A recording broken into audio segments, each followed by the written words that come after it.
তো এটা বস্তু চাই ভাল লাগিছে যে নতুন নতুন যি চিন্তাধাৰা লৈ আজিকালি মেকাৰ্ছ বিলাকে অসমীয়া চিনেমা বনাই আছে। তো সেইটো দেখি খুবেই মই মানে অনুপ্ৰাণিত হৈছোঁ বা সুখ অনুভৱ কৰিছোঁ।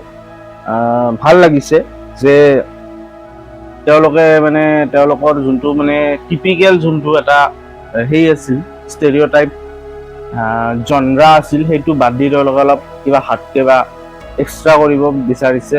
বা এইটো এটা ৰিস্কো হয় আৰু কম বাজেট মুভিৰ কাৰণে এইটো ৰিস্কো হয়। মানুহে ভাল পাবনে নাই, আঁকোৱালি ল'বনে নাই, আদৰিবনে নাই, হলত চলিবনে নাই, বহুত কথা ফেক্টৰছ মেটাৰ কৰে। তাৰপিছতো যে তেনেকুৱা চিনেমা বনাই আছে এতিয়া, সেইটো লৈ মানে ভাল দিশত গৈ আছে অসমীয়া চিনেমা, এইটোৱে ক'ম।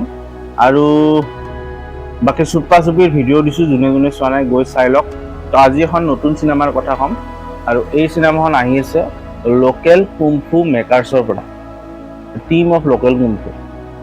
আমি জানো যে লোকেল কুমফু তিনিখন যি ওলাইছিল ট্ৰিলজি, এই ট্ৰিলজিটো বহুত পপুলাৰ হৈছিল। আৰু লোকেল কুমফু 1 মই পাৰ্চনেলি কওঁ, লোকেল কুমফু 1 মই ভাইৰেল হোৱাৰ আগতেই চাইছোঁ। 2016 মানতেই মই লোকেল কুমফু 1 চাইছোঁ। তেতিয়ালৈ লোকেল কুমফুৰ নাম শুনিলে কোনেও গমেই নাপায়, এজন দুজনৰ বাহিৰে। তো তেনেকুৱা টাইমতে মই 1খন চাইছোঁ। তাৰপিছতহে লোকেল কুমফু পপুলাৰ হৈছে বা OTT পিছত বহুত পিছত আহিছে। যি নহওক, এতিয়া লোকেল কুমফুৰ টিমৰ পৰা নতুন মুভি আহিছে। তেওঁলোকৰ টাইটেল হৈছে লোকেল ভূত। এখন পোষ্টাৰ মুকলি হৈছে, তো লোকেল ভূত। তো লোকেল ভূত যদি কওঁ মই, এতিয়া হৰৰ কমেডি হ'ব পাৰে মুভিখন। কমেডি কৈছোঁ কাৰণ এওঁলোকৰ মুভিবিলাক মেক্সিমাম কমেডি টাচ এটা থাকিবই, কমেডি থাকিবই, হিউমৰ থাকিবই। গতিকে নিশ্চয় কমেডিৰ ফালে এইখন মুভি যাবই। আৰু লোকেল ভূত মিনছ হৰৰ কমেডি হ'ব এই মুভিখন। It just a early prediction. তো এতিয়া পোষ্টাৰখনৰ মই ফটো লগাই দিম। আৰু আমি কেইবাটাও চৰিত্ৰ আমি দেখা পাইছোঁ আৰু ফেমাছ, আমি যদি চৰিত্ৰৰ কথা কওঁ মই বনজো, তো লোকেল কুমফুৰ বনজোক আমি দেখা পাইছোঁ। আৰু এই চিনেমাখন কিন্তু এইটো বছৰত নাহে, অৰ্থাৎ এই চিনেমাখন আহিব এপ্ৰিল 2027 এপ্ৰিল মাহত আহিব।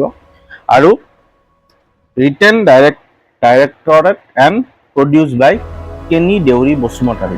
কেনি দেউৰী বসুমতাৰী আমি জানো কিমান ডাঙৰ তেওঁ মেকাৰ্ছ হয়, ডাইৰেক্টৰ বা প্ৰডিউচাৰ হয়। গতিকে তেওঁ বনাব মানে চিনেমাখন কিবা নহয় কিবা হাতকে হ'ব।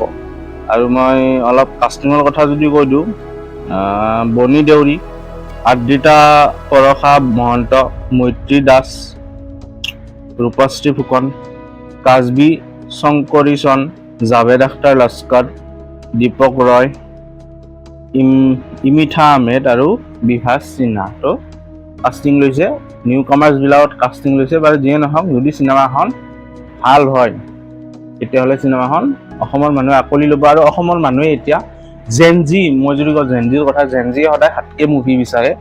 আৰু আমাৰ মেকাৰ্ছবিলাকৰ এতিয়া হলিউডৰ পৰা ইনস্পায়াৰ্ড হৈ মুভিবিলাক বনাই আছে। এইটো এটা দেখি ভাল লাগিছে। বা আৰু এনেকুৱা মুভিজ আহিব লাগে। আমাৰ যি মালায়ালাম যোনবিলাক মুভিজ বনায়, ক্ৰাইম থ্ৰিলাৰে হওক, ছাছপেন্স থ্ৰিলাৰে হওক, মানে বহুত ধুনীয়াকৈ বনায়। আৰু যি প্লট টুইষ্ট থাকে মালায়ালাম মুভিজত, তো তাৰ পৰা ইনস্পায়াৰ্ড হৈ অসমীয়া চিনেমা বনাব পৰা যায়। তো আগন্তুক দিনত এটা সেইফালে মানে গৈ আছে অসমীয়া চিনেমা। গতিকে আই এম হেপী। তো বহুত দেৰি নকৰোঁ, শ্বৰ্টত ৰাখোঁ এই ভিডিঅ'টো। কেনেকুৱা বোলে জনাব, ভাল পালে লাইক শ্বেয়াৰ ছাবস্ক্ৰাইব কৰি দিব। তেতিয়ালৈ আহিছোঁ আৰু এটা ভিডিঅ' লৈ আহিম। Bye bye.